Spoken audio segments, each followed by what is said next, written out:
Hola, bienvenidas y bienvenidos a la tercera parte de nuestras clases de metabolismo y suministro energético. Bueno, como ya saben, es costumbre, ¿qué relación tendrán estas imágenes que estamos observando con el metabolismo y el suministro energético? No esperemos más y avancemos. Evaluemos entonces las ideas previas a través de esta actividad motivacional. Con ustedes, considerando que la energía es un bien que se puede adquirir, así como el dinero, guardar y perder, ¿de qué manera es esta energía almacenada por los seres vivos? Animales, plantas, hongos. ¿Cómo almacenan la energía? ¿Ustedes almacenan energía de alguna forma? 2. ¿Cómo podemos cuantificar el gasto y ahorro de energía en los seres vivos? Ya, tenemos claro entonces que hay algunas formas de almacenar energía. Sin embargo, la pregunta es, ¿cómo podemos nosotros cuantificar eso? Y también les puedo hacer la pregunta de qué utilidad tiene cuantificar el gasto y el ahorro. Entonces, como aprendizajes esperados, pretendo que analicemos el gasto de energía del organismo. Hasta ahora hemos observado en las clases anteriores cómo los organismos son capaces de buscar el alimento, presentan limitaciones fisiológicas y morfológicas a su adquisición. Luego revisamos cómo eran algunos procesos de carácter digestivo altamente conservados en vertebrados. Y ahora quiero que analicemos cómo se cuantifica y qué relaciones presenta la energía adquirida con otros rasgos de la historia de vida de los organismos. Como contenidos, pretendo que analicemos algo que se llama el modelo de asignación de energía. Luego hablaremos sobre las tasas metabólicas, para finalmente abordar la relación entre las tasas metabólicas y algunos factores abióticos y bióticos. Para comenzar, quiero que analicemos la siguiente situación. ¿Ustedes tienen tiempo infinito? ¿Sí? ¿Para hacer lo que quieren? Digamos, pueden comer, estudiar, pasear, jugar a la pelota, escuchar música, ver tele, todo. No, la verdad es que no, ¿cierto? Tenemos limitaciones. El tiempo es algo que desearíamos tener de manera infinita, sin embargo, está limitado. Respecto a esto, imaginen que ustedes tienen una cantidad de tiempo a la semana y deciden o carretear o estudiar. Y podría presentarse una relación en donde mientras más carrete, así carrete intenso, ultra destructivo, ¿sí? El desmadre máximo, ¿sí? Un carrete bien la hostia, ¿sí? Ya, un super carrete. Mientras más carretean, ¿ustedes qué esperan observar respecto al rendimiento académico? Podríamos imaginar que, bueno, aquí nadie es un super estudiante y presentan una relación inversa, ¿cierto? Entre el rendimiento académico y el carrete, el nivel de carrete. Esto entonces nos muestra que existe un compromiso en donde o bien yo carreteo o bien estudio. Entonces, no puedo hacer las dos cosas al mismo tiempo por cuanto el tiempo es finito. De esta forma, uno también puede observar que al existir un recurso limitante, se establecen asignaciones. Llega un momento donde yo puedo decidir o estudio o carreteo. O bueno, o busco un punto medio y carreteo medianamente y obtengo notas no tan brillantes. Pero bueno. De la misma forma entonces, que en muchos seres vivos, nosotros presentamos necesidades. Y en nosotros el tiempo y el dinero no es infinito, por tanto tomamos decisiones. Una decisión puede ser ir de vacaciones o ahorrar. Puede ser comprarse un computador nuevo o hacer un viaje. No sé. Ustedes pueden imaginar entonces cuáles son las decisiones que deben tomar día a día ante un presupuesto acotado. En este sentido, podríamos imaginar entonces ahora que un organismo, sea una planta, un animal, un hongo, lo que sea, se enfrenta ante el escenario en donde la energía que es capaz de obtener del medio está limitada por diferentes factores. Y los organismos tienen muchas necesidades que satisfacer. Por tanto, se enfrentan ante la asignación de energía.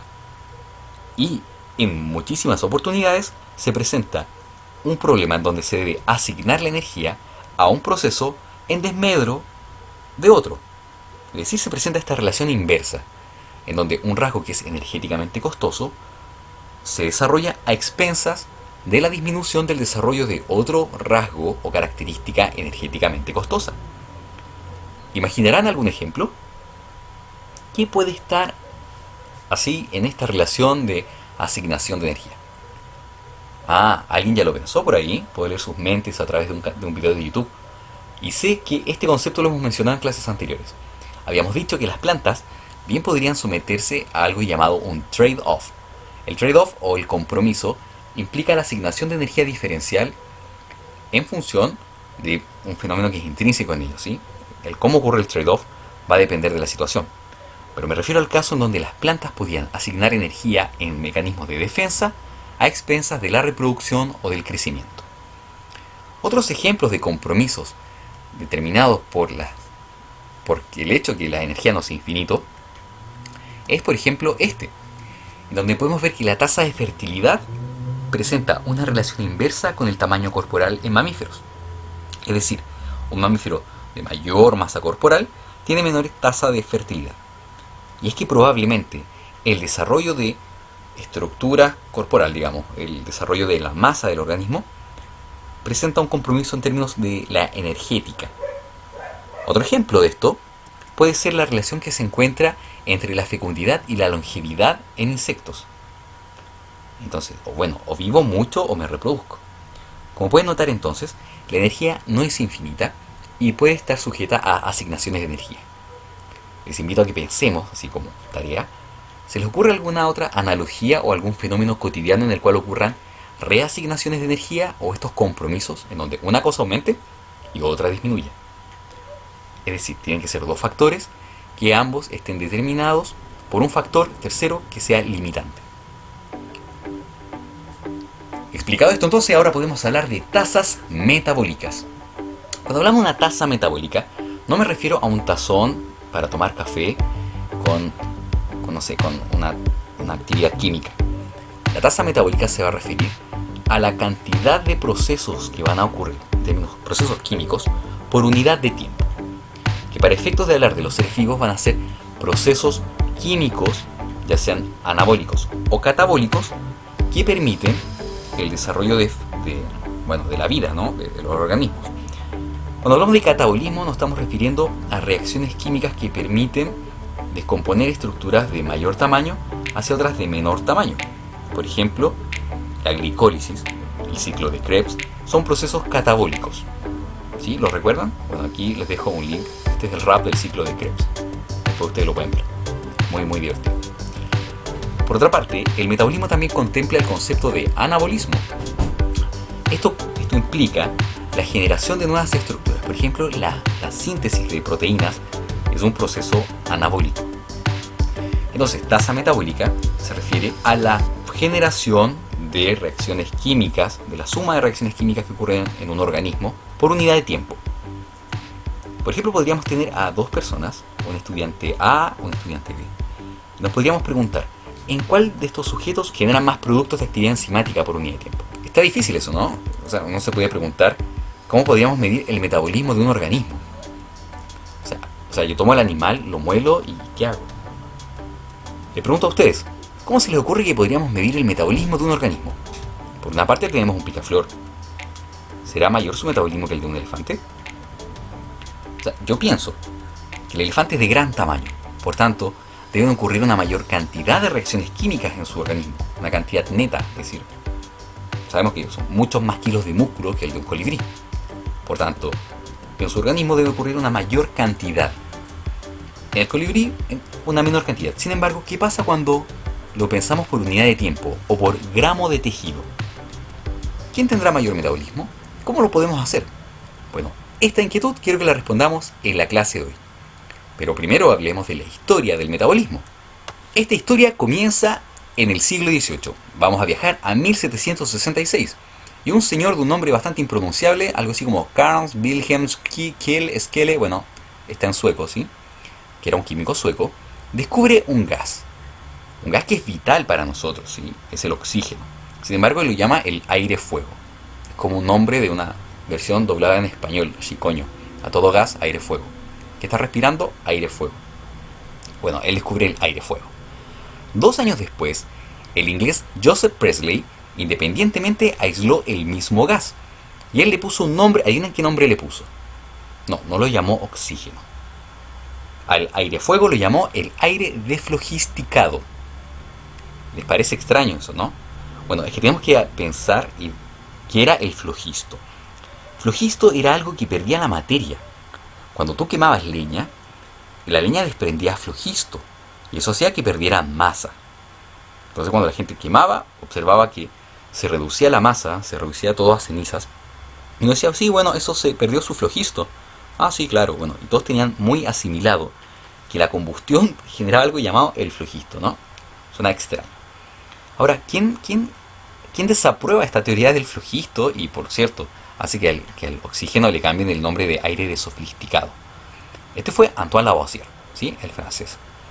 Él desaprueba la teoría del flogisto a través de la propuesta de la ley de conservación de masa. Es decir, él logra quemar leña y observa que la masa, tras la combustión, se conserva, pero no en flogisto, sino que hay resultados, hay productos de la combustión que podían ser medidos, podían ser masados, y bueno, con eso se desaprueba la teoría del flogisto. Él observa que el aire es una mezcla de nitrógeno y del gas que él llama oxígeno, así que anótenlo ahí. Por ahí, anótenlo en su cabeza que Lavoisier acuña el término oxígeno. Y esto lo hace en 1777. Lavoisier se piensa que es el padre de la tasa metabólica en particular basal, que es la suma de reacciones químicas que ocurren en un organismo que le permiten estar vivo. O sea, es el mínimo de la cantidad, es la mínima cantidad de energía necesaria para que un organismo esté vivo. Interesantemente, su esposa participó como una de las principales colaboradoras del trabajo de Lavoisier, y Lavoisier observó que los animales respiraban una combinación de oxígeno, carbono e hidrógeno, y que el carbono y el hidrógeno provenían desde el cuerpo del animal. Incluso, Lavoisier reconoce que el carbono y el hidrógeno de la exhalación del animal provenían del alimento que éste consumía. Él observó, además, que la tasa de consumo de oxígeno estaba, afírmense porque esto sí que es interesante.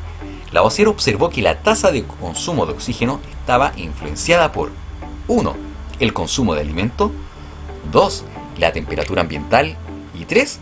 El desarrollo de actividad muscular. Lavoisier midió la mínima tasa de gasto de energía en condiciones post-absortivas, es decir, después que ya el tipo ha comido hace mucho tiempo. Entonces ahora veamos que Lavoisier medía el consumo de oxígeno. Y también pueden decir, bueno, pero ¿qué rayos tiene que ver el consumo de oxígeno con la suma de reacciones químicas que ocurren en un organismo? Bueno, aquí viene una reflexión, entonces quiero que todos lleguemos a la misma conclusión. En nosotros ocurren muchas reacciones químicas, ¿cierto? Somos como sacos de agua de reacciones químicas. Ahora, todas las reacciones químicas que ocurren necesitan en algún momento energía para proceder. Ya sea la contracción muscular, la secreción de sustancias y la misma producción de la saliva, veíamos en la clase anterior que requiere de ATP. Entonces podríamos todo llevarlo a la generación de esta molécula, cuya hidrólisis presenta un delta G tan negativo que permite el acoplamiento de otro tipo de reacciones. ¿Sí? Eso es de termodinámica, así que espero que lo repasen por ahí. Entonces, la generación de ATP, como ustedes recordarán de su curso de bioquímica, requiere en nosotros la utilización de oxígeno como el último aceptor de electrones. Por ello, la cantidad de oxígeno que es consumida por el organismo, que es utilizada como aceptor de electrones, que produce agua en este proceso, es proporcional a la energía que el animal está utilizando. Por ello, si somos capaces de medir la cantidad de oxígeno que se consume, podríamos estimar la cantidad de ATP que utiliza. En este sentido, entonces, deberíamos ir a medir la cantidad de oxígeno que un animal consume. Bueno, esto puede ser de dos formas. Uno es medir directamente la producción de calor, porque las reacciones que ocurren en el cuerpo de un animal producen calor, en particular un endotermo. La contracción muscular, la actividad en el hígado, todas están asociadas a la generación de calor, ¿sí? Son reacciones que producen calor. Entonces uno podría medir el calor producido en un animal, eso se llama calorimetría directa. O bien podría generar algo que se llama la calorimetría indirecta, a través del consumo de oxígeno. Un ejemplo de cómo sería una medición de calorimetría directa es algo como este esquema, donde podemos observar un animal situado en un aparato, ¿sí?, experimental, en donde está totalmente aislado del medio externo, donde se controla la temperatura externa y se observa la cantidad de calor que produce por medio de, como pueden ver acá, la producción de agua. Calorimetría indirecta es como lo que hacía Lavoisier, que es medir el consumo de oxígeno. Ahora, aquí podemos ver un setup muy antiguo, fíjense, del siglo XIX, con el cual es una cámara para medir respirometría, ¿sí? Eso es calorimetría, les digo, indirecta. Un sistema actual de respirometría o de calorimetría indirecta es algo como lo que se observa acá, donde vemos una cámara con un animal en donde el aire que sale de esta cámara pasa por varios sensores y permite el registro en un computador en tiempo real de la composición de los gases que salen de la cámara en la cual se sitúa. Y son capaces de medir la producción de CO2, el consumo de oxígeno, la producción de agua, la pérdida de aguas metabólicas. Y entonces ustedes se preguntan, ¿pero qué raro? ¿O calor o oxígeno? Bueno, ¿cómo podemos relacionar la producción de calor con el consumo de oxígeno?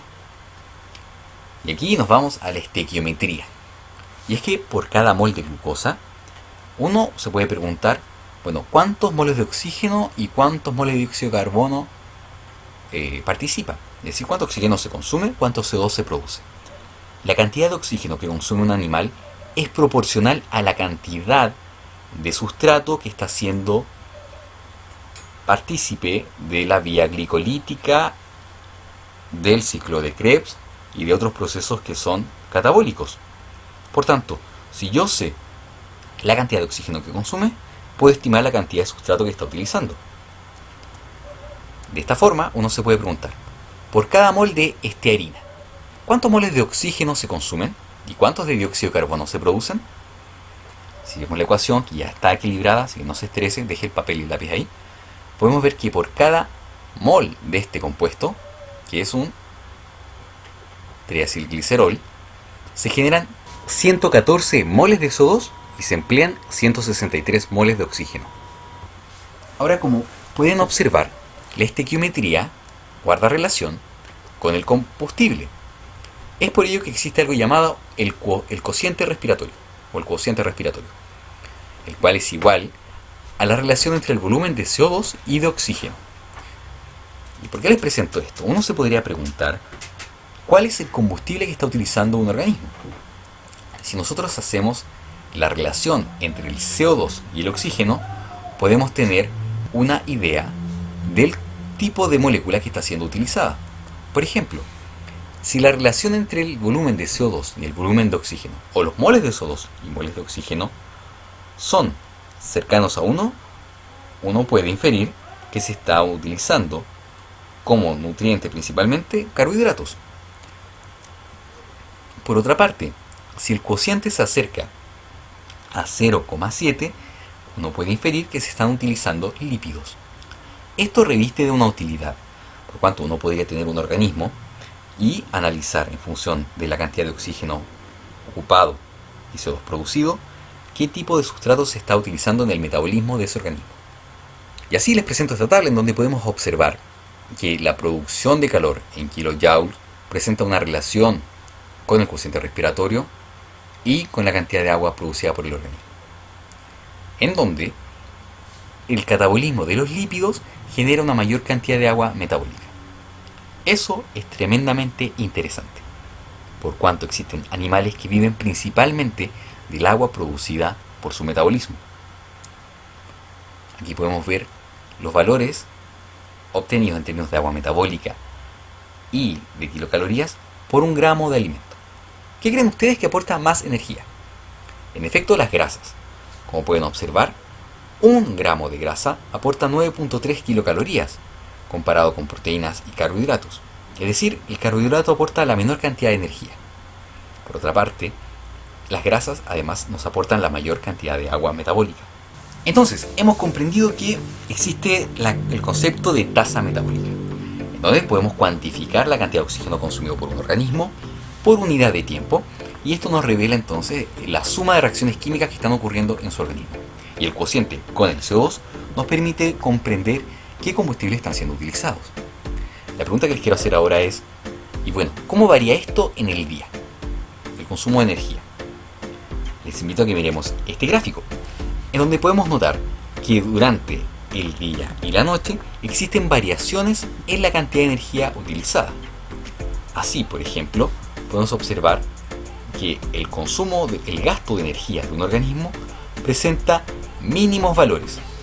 Y aquí podemos ver que dice SMR o tasa metabólica estándar, el BMR o tasa metabólica basal, donde se presentan los mínimos gastos de energía del organismo.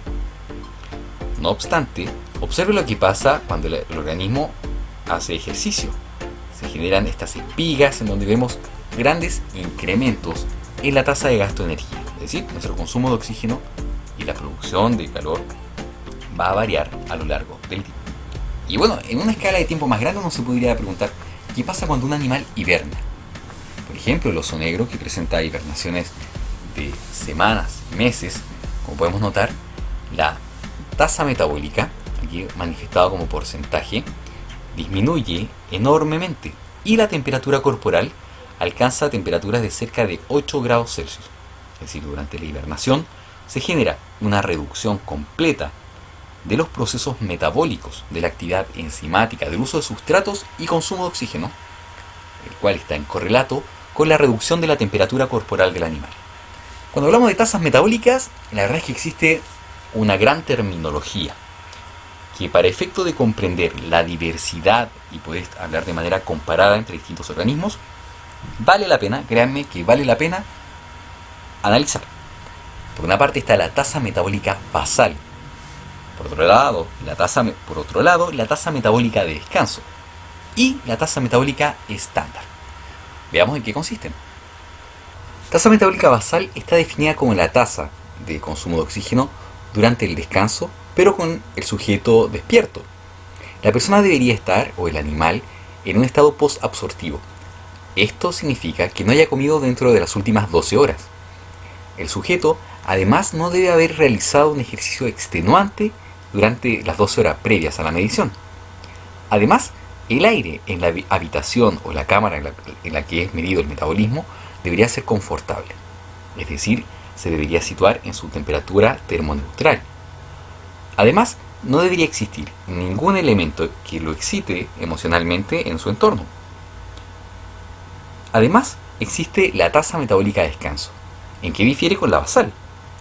Esta tasa metabólica, que es la Resting Metabolic Rate, difiere en que no requiere esas 12 horas de inanición. Por tanto, se relaja ese supuesto. Les comento que además, en investigación, en las mediciones de tasa metabólica basal, el organismo no debería ser un infantil, un individuo juvenil, es decir, no debería estar invirtiendo energía en crecimiento, ni tampoco en reproducción. La tasa metabólica estándar, por otra parte, consiste en la medición de la condición basal de gasto de energía, pero en un ectotermo, es decir, en organismos que no son capaces de producir calor por sí mismos. Bien, aquí ya me puse pesado y les voy a dejar una tarea. Les quiero preguntar, ¿cómo se relaciona el consumo de oxígeno y la concentración de hormonas tiroideas? ¿Cuántos de ustedes conocen a alguien que consume Euthyrox? ¿Les suena Euthyrox? Bien, fíjense que, si podemos ver, la concentración de T3 está correlacionada con la tasa metabólica.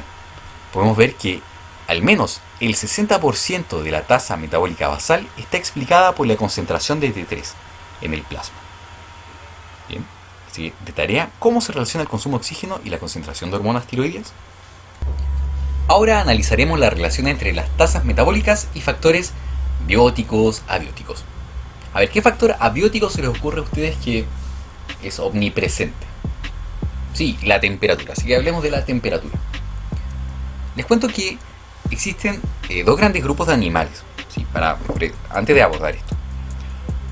Existen animales que son capaces de producir calor a través de reacciones químicas y por la actividad de sus músculos, que son los animales llamados endotermos. Por otra parte, los ectotermos no son capaces de producir calor por sí mismos, sino que lo captan del ambiente. Estos dos grupos de organismos, endotermos y ectotermos, presentan respuestas diferenciales en su metabolismo ante la temperatura ambiental. Les invito entonces a que pensemos qué pasa cuando un ectotermo, un animal cuya actividad depende de la temperatura del ambiente, se sitúa en un gradiente de temperaturas ambientales. Ustedes se pueden preguntar, ¿qué pasa con las reacciones químicas, la suma de reacciones químicas que hay dentro de un organismo ectotermo en función de la temperatura? ¿Aumentará? ¿Serán independientes? ¿Serán inversamente proporcionales? La respuesta es que a mayor temperatura es mayor la actividad metabólica. Tal como si fuera un frasco de un laboratorio, no sé, un vaso precipitado con una reacción química, la tasa a la cual ocurren las reacciones químicas incrementa en función de la temperatura. Así, en los animales ectotermos se observa un incremento en la tasa de consumo de oxígeno en función de la temperatura ambiental. Esto no, como ustedes pueden ver, no es lineal. Y es que no es lineal. Y aquí nace el concepto del Q10.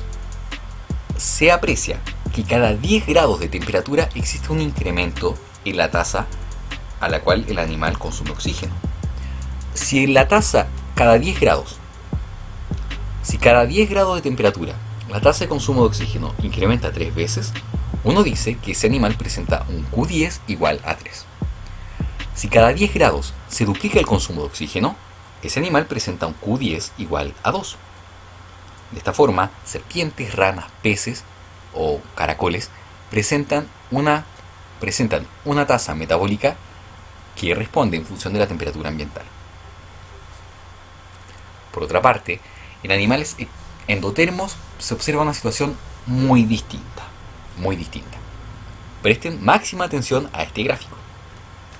En la abscisa podemos ver la temperatura ambiental y en la ordenada el consumo de oxígeno por gramo por hora. Es decir, cuánto oxígeno consume cada gramo del animal por unidad de tiempo. Podemos notar que existe un rango de temperaturas ambientales en el cual el consumo de oxígeno no varía en función de la temperatura ambiente. Esto se conoce como la zona termoneutral. Sobre la zona termoneutral podemos observar que aumenta el consumo de oxígeno conforme incrementa la temperatura ambiental. Y podemos apreciar que bajo la zona termoneutral también incrementa el consumo de oxígeno conforme disminuyen las temperaturas. Esta anomalía, situada en esta parte del gráfico, es propia de los animales endotermos, quienes, como ustedes podrán imaginar, se resisten a la disminución de la temperatura ambiente. Imaginemos que estás tú situándote en este rango de temperaturas ambientales. ¿Qué pasa si de pronto disminuye la temperatura? Se dan cuenta que si disminuye la temperatura del ambiente, el cuerpo de pronto desarrolla diferentes mecanismos que permiten lidiar con la disipación del calor y promueven la generación de calor, eso conocido como termogénesis.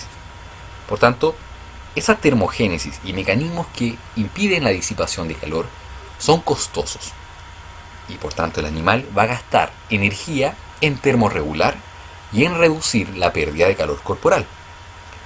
Por otra parte, imagínense que ustedes están a 30 grados de temperatura, se sienten un poco incómodos. ¿Qué pasa cuando sube la temperatura? Por ejemplo, la sudoración, vasodilatación periférica, entre otras cosas. En esto podemos notar que existen respuestas que también son costosas en términos energéticos. Es decir, situarnos sobre la temperatura termoneutral implica un incremento en la tasa de consumo de oxígeno. Ahora hablaremos sobre una variable biótica que influye sobre la tasa metabólica. Y más que hablar de la influencia de algo externo sobre un organismo, me quiero referir a la diversidad de organismos. Y parto esto con una pregunta. ¿Quién tendrá un mayor metabolismo total? ¿Un elefante o una hormiga? ¿Qué opinan ustedes? Yo creo que todas se inclinaron por el elefante. Ahora, ¿qué pasa si yo grafico muchos animales de diferentes masas corporales? ¿Cómo será la relación entre el consumo de oxígeno y la masa corporal? La evidencia empírica nos muestra que la curva no es lineal. Aquí vemos animales de diferentes tipos: el humano, caballo, rinoceronte, vaca, elefantes, y podemos observar que la masa corporal y la tasa metabólica basal muestran una curva que se denomina potencial. Esta curva potencial está explicada de la siguiente forma: la tasa metabólica es igual a una constante multiplicado por la masa corporal elevado a un exponente, que es una constante también. Esto es difícil de analizar. Y esto se nos conoce como una alometría. Para que entendamos este concepto de la alometría, primero les voy a mostrar que es posible linealizar esta ecuación. La linealización implica aplicar logaritmo de base 10 a ambos lados de la ecuación. De este modo, el logaritmo de la tasa metabólica es igual a... Uy, que se complicó aquí, pero tranquilos, tranquilas. Esto no es nada más que propiedad del logaritmo. Si aplicamos el logaritmo a este lado, el producto del logaritmo es igual que la suma. Por tanto, queda como logaritmo de la primera constante más, baja este exponente b por logaritmo de la masa corporal. Esta forma de ecuación tiene la misma apariencia que una ecuación de la recta. Entonces es mucho más simple trabajarlo. Lo que antes era un exponente y permitía obtener esta ecuación potencial, ahora es la pendiente. ¿De acuerdo?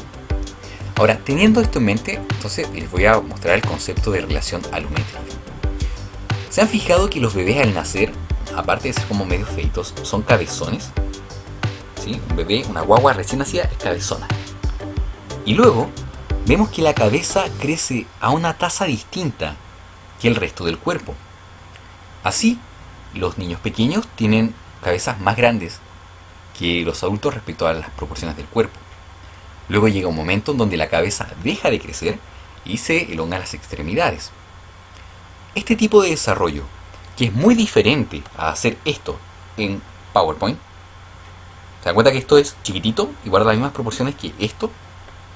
Ok, eso es un crecimiento isométrico. La isometría implica que se guardan todas las proporciones durante el crecimiento. En cambio, un desarrollo del tipo alométrico implica que hay una desviación de la proporcionalidad durante un proceso.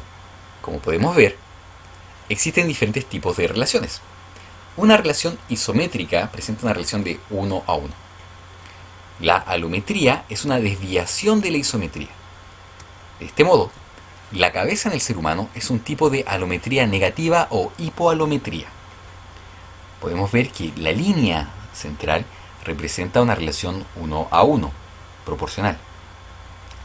Por una parte, vemos que la cabeza o el cerebro en particular, hay en puntos rojos, presenta una tasa de crecimiento menor que se estanca tempranamente. Podemos ver que al logaritmo de la masa corporal en torno al valor de 9,5 se estabiliza y se detiene el tamaño del órgano. En cambio, el corazón crece proporcionalmente al tamaño del cuerpo durante su desarrollo.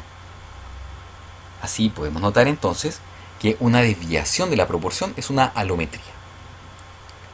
Visto entonces esto, les quiero mostrar nuevamente un gráfico de tasas metabólicas basales en función de la masa corporal. En este caso, fíjense que tenemos aquí está la línea recta, ¿sí? De una pendiente 1, que sería la isometría. Y podemos notar que la relación entre masa corporal y tasas metabólicas basales, para una gran cantidad de animales, si no me equivoco son todos endotermos, sí, son todos endotermos, presenta una pendiente de 0,73. Es decir, presenta una alometría negativa. ¿Qué quiere decir esto? Quiere decir que la masa corporal no escala proporcionalmente a la tasa metabólica basal. Interesante. Si analizamos más este tipo de relaciones matemáticas, podemos notar que la relación entre masa corporal y tasas metabólicas presenta diferentes pendientes en función de si es el organismo, es endotermo, ectotermo o es un organismo unicelular. Más interesante aún es notar que los marsupiales y los euterios presentan diferentes interceptos. Esto quiere decir que para animales de una misma masa se presentan diferentes tasas metabólicas basales. Esta diferencia entre euterios y marsupiales, bueno, ¿saben lo que es un euterio marsupial? Quizá no lo mencioné. Bueno, el euterio es el animal placentario, la real bestia.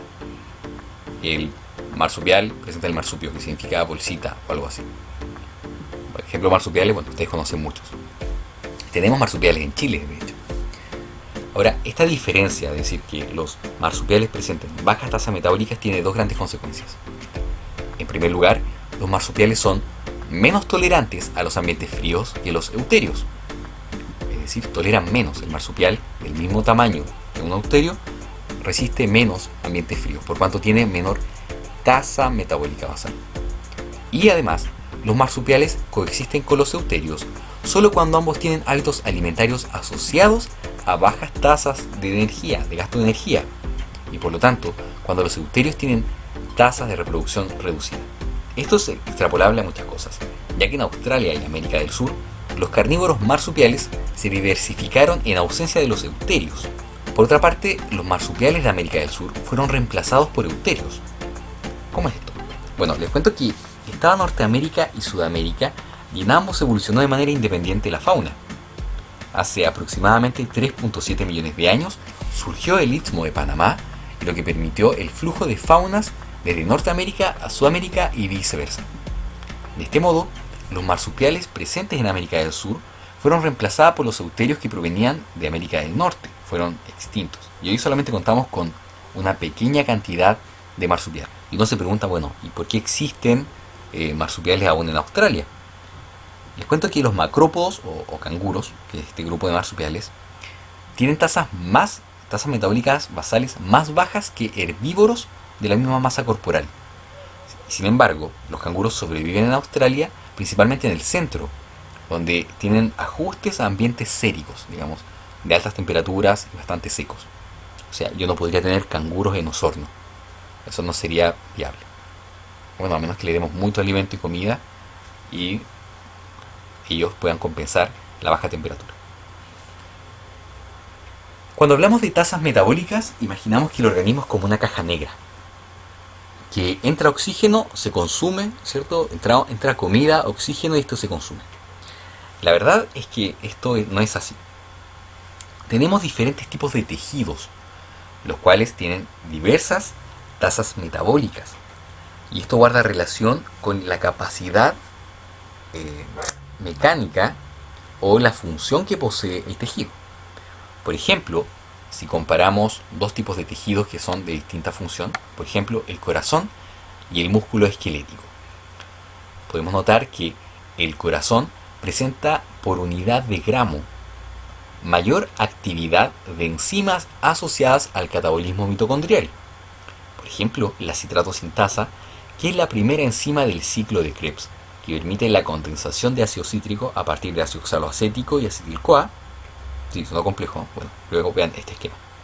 Este es la citrato sintasa. Bien, la citrato sintasa, analizada en tejido muscular y en, digamos, músculo esquelético y músculo del corazón de los animales, presenta mayor actividad, mayor tasa de transformación de sustrato por unidad de tiempo en el corazón que en el músculo esquelético. Y esto entonces nos demuestra que existen contribuciones diferenciales de los órganos a las tasas metabólicas totales. Es decir, por ejemplo, la grasa que yo puedo poseer en mi cuerpo no contribuye al metabolismo como sí lo hacen otros órganos de alto gasto energético. Esta imagen que ustedes están observando además tiene algo muy interesante. Leamos a qué especies corresponden cada punto. Podemos ver que hay un picaflor acá arriba, ¿sí? Aquí lo observan, y acá abajo una ballena.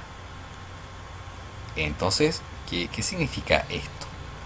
Podemos notar que además de que hay diferencias en la actividad de las enzimas metabólicas, en donde un tejido presenta mayor actividad que otro, hay diferencias en la actividad de las enzimas en función de la masa corporal total del animal.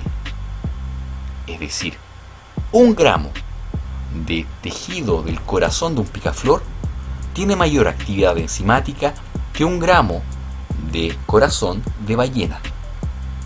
Si bien la ballena posee una tasa metabólica total órdenes de magnitud mayor que la de un picaflor, este pequeño picaflor presenta mayor actividad enzimática en 1 gramo de su tejido.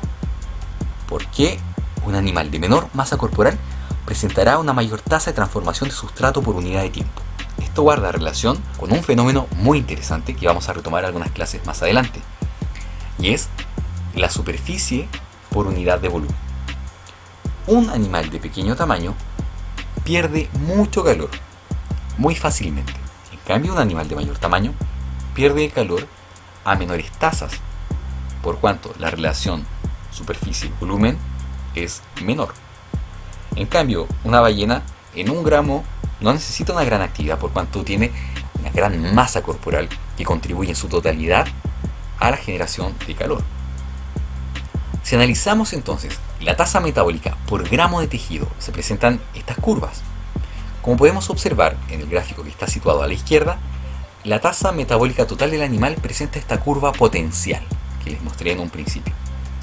Si se grafica la masa específica, es decir, la tasa metabólica total corregida por gramo de tejido, por el peso de los animales, se presenta esta curva inferior. Ambas, si son linealizadas, aplicando el logaritmo a ambos lados de la ecuación, se presentan estas curvas. No solamente el ambiente y los tejidos van a influir sobre las tasas metabólicas. Es interesante notar que algunas acciones que podemos realizar cotidianamente también influyen sobre las tasas de consumo de oxígeno. Y aquí hay un concepto que es muy interesante, que es la acción dinámica específica. ¿Les ha pasado que ustedes de pronto están comiendo y les da calor? Si se tienen que sacar la chaqueta o el polerón, o no pueden almorzar con la bufanda puesta. Bueno, les cuento que la acción dinámica específica consiste en un incremento en la tasa de consumo de oxígeno y la producción de calor después de alimentarse. Así, en estos gráficos podemos observar cómo la tasa de consumo de oxígeno de estos peces varía en función del suministro de alimento. A ver, me dieron ganas de darles una actividad. Les cuento, ¿quién tendrá mayor metabolismo? ¿Hombres o mujeres? ¿Qué creen ustedes? ¿Y quién tendrá mayor metabolismo? ¿Una persona de 6 años o alguien de 60 años? ¿Les parece que tengamos una actividad donde grafiquemos? Otra acción que puede ejercer un efecto sobre las tasas metabólicas es el ejercicio físico, la actividad intensa. Ya lo decía Antoine Lavoisier, que la actividad muscular modificaba la tasa de consumo de oxígeno.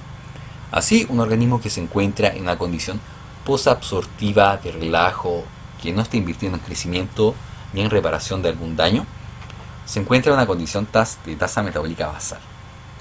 Consume el mínimo oxígeno para estar vivo, es como el gasto fijo de la cuenta de la luz. Sin embargo, al comenzar a entrar en ejercicio, incrementa su tasa de consumo de oxígeno.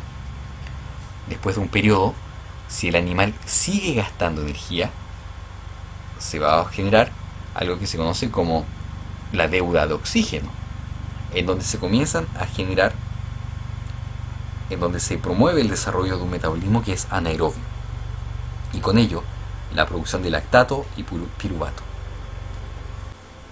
Como actividad de cierre les quiero dejar una pregunta, pero una pregunta que si ustedes son capaces de responder, bien podrían generar actividades para desarrollar en el aula a muy bajo costo, y actividades muy entretenidas. Así que la pregunta que va, dice así: ¿cómo mediría la actividad metabólica de un organismo anaerobio? ¿Cómo podemos hacer eso en el aula? ¿Se les ocurre? Bueno, lo investigan y me cuentan, y de paso le avisan a todos los compañeros y compañeras, ¿sí? Bien, esperando que todo les haya quedado medianamente claro. Quedo atento a sus dudas, comentarios. Un abrazo y nos vemos. Que estén muy bien. Chao, chao.